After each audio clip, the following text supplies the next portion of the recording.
കുറ്റങ്ങൾ ചെയ്തു പോയ എന്റെ അടിയങ്ങളെ ലാ തഖ്നതൂ മിർ റഹ്മത്തില്ലാഹ്,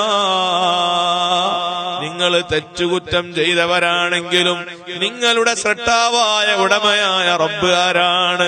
അവൻ കാരുണ്യവാനാണ്, അവൻ കരുണാവാരിധിയാണ്. അവന്റെ റഹ്മത്തിൽ നിന്ന് നിങ്ങൾ നിരാശയാകണ്ട. ഇന്നല്ലാഹ യഗ്ഫിറുദ്ദുനൂബ ജമീഅ, മുഴുവൻ ദോഷങ്ങളും അവൻ പുറത്തു തരുന്നതാണ്. അവൻ ഗഫൂറാണ്, അവൻ റഹീമാണ്. മറ്റൊരു ആയത്തിൽ അല്ലാഹ് പറയാണ് വസ്തഗ്ഫിരില്ലാഹ ഇന്നല്ലാഹ കാന ഗഫൂറർ റഹീമാ. നിങ്ങൾ അല്ലാഹുവോട് പൊറുക്കാൻ പറഞ്ഞു, നിങ്ങൾ അല്ലാഹുവോട് പൊറുക്കലിനെ ചോദിക്കൂ, അവൻ നിങ്ങൾക്ക് ധാരാളം പാപം പുറത്തു തരുന്നവനും നിങ്ങൾക്ക് വേണ്ട എല്ലാ അനുഗ്രഹങ്ങളും ചെയ്തു തരുന്നവനുമാണ്. വമാ കാനല്ലാഹു ലിയുഅദ്ദിബഹും വഅൻത ഫീഹിം വമാ കാനല്ലാഹു മുഅദ്ദിബഹും വഹും യസ്തഗ്ഫിറൂൻ.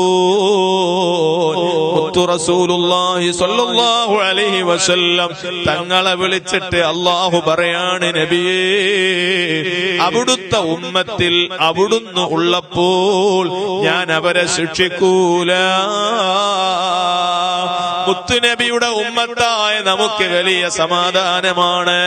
കാരണം നമ്മുടെ നേതാവ് മുത്തുനബിയാണ്. അള്ളാന്റെ ഹബീബ് നമുക്കിടയിൽ ഉള്ളപ്പോൾ അല്ലാഹ് പറയുന്നു വമാ കാനല്ലാഹു ലിയുഅദ്ദിബഹും വഅൻത ഫീഹിം, തങ്ങൾ നമ്മളിലുള്ളപ്പോൾ അല്ലാഹ് നമ്മളെ ശിക്ഷിക്കൂല. രണ്ടാമത് അല്ലാഹ് പറയുന്നത് എന്താണ്? വമാ കാനല്ലാഹു മുഅദ്ദിബഹും വഹും യസ്തഗ്ഫിറൂൻ. അസ്തഗ്ഫിറുല്ലാഹ് അസ്തഗ്ഫിറുല്ലാഹ് അസ്തഗ്ഫിറുല്ലാഹ്. പാപം പൊറുക്കാൻ റബ്ബിനോട് പറയുന്ന കാലത്തോളം അല്ലാഹ് നമ്മളെ ശിക്ഷിക്കൂല. പാശ്ചാത്തപിച്ച് റബ്ബിലേക്ക് മടങ്ങുമ്പോൾ, തൗബ ചെയ്യുമ്പോൾ അല്ലാഹ് നമുക്ക് അദാബ് തരൂല.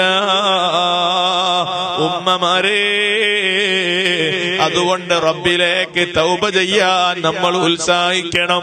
പാപം പൊറുക്കാൻ റബ്ബ് തയ്യാറാകുന്ന പരിശുദ്ധ റമളാനാണ്. പവിത്ര റമളാനിലെ ആദ്യത്തെ വെള്ളിയാഴ്ചയാണ്. റബ്ബിലേക്ക് ഖേദം പ്രകടിപ്പിച്ച് മനസ്സ് തിരിച്ചിട്ട് ഒരു 11 തവണ അസ്തഗ്ഫിറുല്ലാഹ് പറഞ്ഞു.